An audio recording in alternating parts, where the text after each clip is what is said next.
ছেলের মুখে গন্ধ পেয়েছে। আর শরীফ তা খামরান, কিরে মদ খাইছস? না বাবা, শরীফ তো নাবিজ, আমি নাবিজ খেয়েছি। নাবিজ খাওয়া যায়? নাবিজ হচ্ছে রাত্রেবেলা আরবরা দুধের মধ্যে শক্ত খুরমা ছেড়ে দেয়। 1 কেজি দুধের মধ্যে 10টা শক্ত খুরমা ছেড়ে দিলে সকালবেলা দুধের কালারটা সাদা থাকে না, শক্ত খুরমার রস টেনে ওটা লাল হয়ে যায়, খেতে বড় মজা, এটাকে বলে নাবিজ। কিন্তু সকালেই খেতে হবে।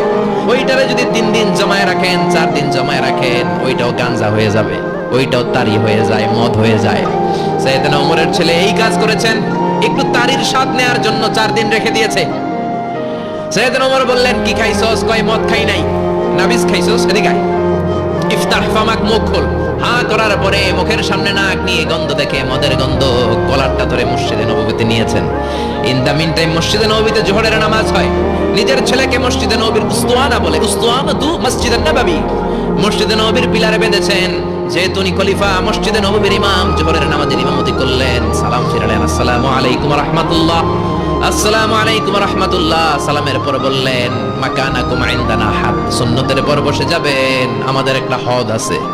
আল্লাহর দেয়া যে বিধান বিচার, এটাকে আরবিতে বলে হাদ, প্লুরাল হচ্ছে হুদুদ। আমাদের হুদুদ আছে, মানে গুরুদণ্ড আছে, বসবেন। হাজার হাজার মানুষ সবাই ওযু করে যখন ঢুকতেছিল, দেখে আবু শামা পিলারে বাঁধা। সবাই তো আশ্চর্য, কি আজীব তামাশা, প্রেসিডেন্টের পোলা বাঁধা। নামাজের পরে বাইরে আসার পরে হাজার হাজার মানুষ তাকিয়ে আছে।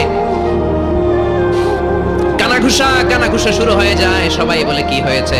ওমর কয়, আমারে টানাটানি করা যাবে না, এই যে থামেন থামেন, এখন টানলে কি হবে আমি জানি, খুব বিশৃঙ্খলা হবে, দাঁড়ায় শোনেন, দাঁড়ায় শুনলে ডবল সওয়াব। আমি চলে গেলে এরপর আপনারা টানাটানি করে ঢুকে।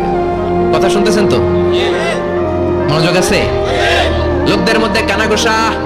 প্রেসিডেন্টের ছেলে, কেউ কয় ওমর মনে হয় মারবে না, যেহেতু নিজের ছেলে তো ধমকি টমকি দিয়ে ছেড়ে দেবে।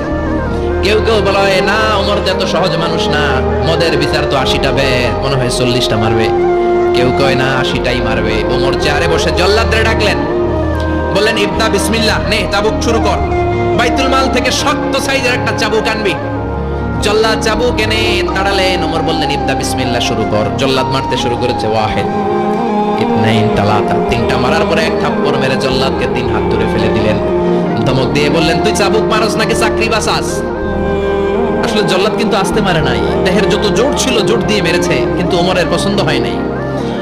ওমর বলে, আইন্দা কাতালাতা আইন্দে ওয়াহিদ, তোর হিসাবে চাবুক মারা হয়েছে 3টা, আমি ওমরের হিসাবে মাইর হয়েছে 1টা। চাবুক আমার হাতে দে, আমি 2 নাম্বার থেকে শুরু করি।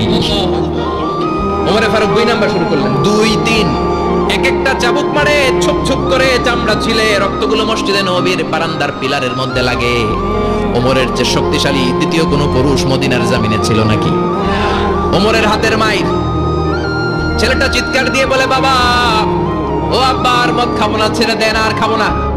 মদ তো আমি খাই নাই, আমি খেয়েছি নাবিজ, 3-4 দিন রাখার কারণে একটু মাতলামি হয়েছে আমার।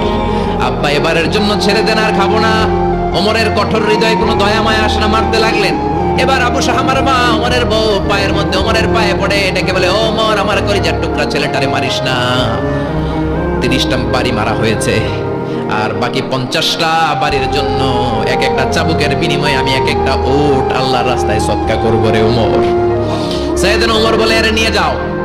আবু শাহামার মা ওট দিয়ে আল্লাহর জাইন, চাবুকের বাড়ি থেকে একটা বাড়িও কমানো যাবে না, 80টা বাড়ি দেয়া পর্যন্ত পৃথিবীর কোন শক্তি আবু শাহামারে আমার হাত থেকে ছুটাতে পারবে না। আবু শাহামার মা কাঁদতে লাগলো। ওমরের মনে দয়া মায়া হয় না। 40টা বাড়ি মারার পরে ছেলে বেহুশ, 50টা মারার পরে আবু শাহামা দুনিয়া থেকে শেষ। সবাই নিস্তব্ধ, নীরবতা, পিন ড্রপ সাইলেন্ট, পিন পাথর নীরবতা। রাগে তখনও গড়গড় করছে ওমর। সাইয়েদনা ওমর বললেন, গোসল দে, জানাজা দে, কবর দে। কবর দেওয়ার পরে ওই কবরের উপর 51 নাম্বার থেকে মারা শুরু করলেন। 52, 53, 60টা, 70টা, 80টা চাবুকের বাড়ি কবরের মধ্যে, বিশাল বিশাল বড় বড় বাড়ি মেরে আঘাত করে আল্লাহরে ডেকে বললেন, আল্লাহ, আমার ছেলে হওয়ার কারণে, প্রেসিডেন্টের ছেলে হওয়ার কারণে আমি পার্সিয়ালিটি করি নাই, একটা চাবুকের বাড়িও কম দেই নাই। কিয়ামতের দিন তুমি আমারে জালিমদের কাতারে দাঁড় করাতে পারবা না। আল্লাহু আকবার।